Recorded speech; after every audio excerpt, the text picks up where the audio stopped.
Et que dire de la loi de la non-double imposition? Lorsque les sociétés françaises travaillent au Burkina, ils ont obligation d'aller payer les taxes en France. Les sociétés burkinabées qui travaillent en France ont obligation de payer les taxes au Burkina. Mais ne vous me prenez pas. Cette apparente équité n'est que de la poudre de PLMPP. Il y a combien de sociétés burkinabées en France?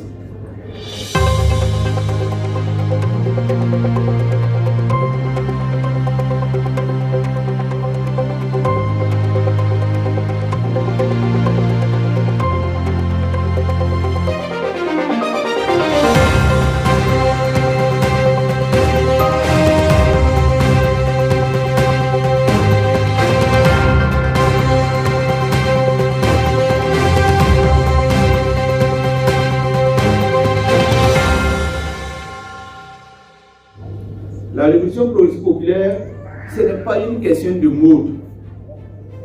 La révolution s'est imposée à nous. Parce que tout simplement, c'est la seule et l'unique voie pour les pays africains de se développer. Je ne suis jamais dans l'extrémisme. Je suis toujours dialecticien. Je n'aime jamais les affirmations péremptoires. Je n'aime pas les voies à sens unique. Mais ici, je suis au regret de dire que c'est la seule et l'unique voie pour que nos pays puissent se développer. Vous voyez, je ne reviendrai pas sur l'époque de l'esclavage. Oui, on dira, chaque fois les Africains sont en train de rechercher le passé. Mais lorsque un passé refuse de passer, il faudrait qu'on en parle. Parce que c'est cette situation qui nous amène à être là où nous sommes aujourd'hui. Et si nous ne prenons pas conscience de ce qui nous a amené à être dans cette position, c'est que la peine serait toujours perdue. Je ne reviendrai pas sur la colonisation aussi. Oui, on me dira, oui, vous êtes en train de rechercher un passé.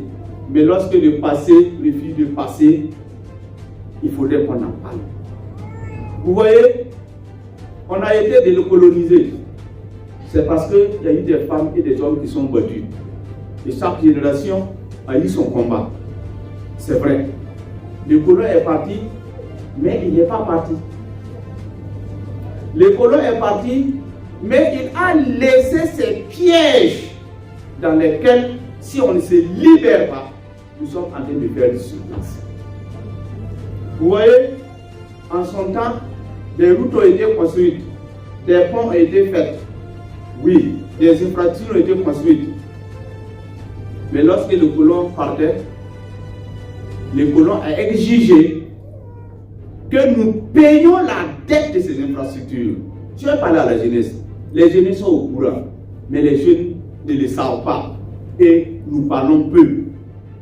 Et nous avons ce devoir de dire la vérité, sans esprit de politicien ni de propagandiste, mais de dire la vérité à la jeunesse pour que la jeunesse puisse comprendre quel est le sens du combat. Ces infrastructures, nous devons payer la dette. Ça veut dire que lorsque nous prenions les indépendances, les bébés naissaient déjà avec un handicap parce que nos pays qui venaient de signer leur acte de naissance étaient déjà endettés. C'est ça la réalité des faits. Et que dire du droit du premier refus? Pour la jeunesse qui m'écoute, le droit du premier refus, ça veut dire quoi? Les matières premières que nous sommes en train de produire dans nos pays, en ce qui concerne l'espace des 14 pays dirigés par la France, les matières premières que nous produisons, lorsque la France ne dit pas qu'elle ne veut pas ces produits, nous n'avons pas le droit de le vendre avec un autre pays. Exemple, si le coton est acheté à 500 francs le kilo par la France et la Chine achète le même coton à 1000 francs, ou bien les États-Unis achètent le même coton à 1500, nous n'avons pas le droit de le vendre ce coton avec le plus haut franc. Pire, dans nos entreprises, lorsque nous lançons l'appel d'offres, s'il y a une seule société française dedans, elle est prioritaire. Même si les montants proposés ne nous arrangent pas. Et que dire de la formation militaire?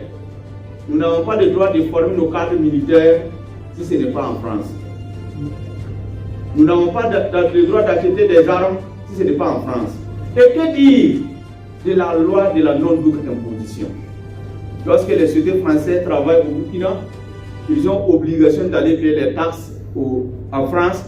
Les sociétés burkinabées qui travaillent en France ont obligation de payer les taxes au Burkina. Mais ne vous me prenez pas.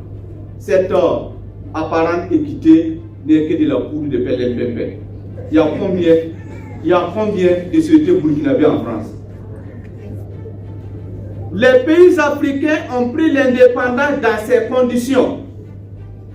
Et les tout premiers présidents qui sont arrivés, vous ne pouvez pas proposer votre premier ministre si le Quai d'Orsay n'est pas au courant.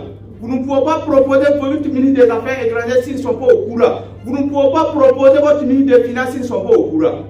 Nous avons vécu dans ces conditions jusqu'à ce que nous prenions les indépendances. Et de quel type d'indépendance il s'agit? Comme ils ont compris qu'il y a eu des lumières, à l'exemple de Nazi Boni, de Wezin Koulibaly, de Gérard Tango, Issa Meuro. Que dis-je? Lorsque ces gens ont commencé à se réveiller, nos pays ont connu une succession massive de coups d'État parce que les guides ou bien le président qui veut se battre pour les intérêts de son pays, naturellement, doit être dégommé. Et c'est dans cette circonstance qu'on nous a imposé la démocratie. Que nous aimons très bien, mais une démocratie dans laquelle ça c'était une opportunité pour choisir des hommes qui seront fidèles à la métropole. Tout le monde le sait très bien. Et ceux-là qui ont refusé cette démocratie et qui ont décidément sacrifié tout pour que les pays avancent, on les a imposé le terrorisme. Et c'est dans ces circonstances-là que nous sommes là.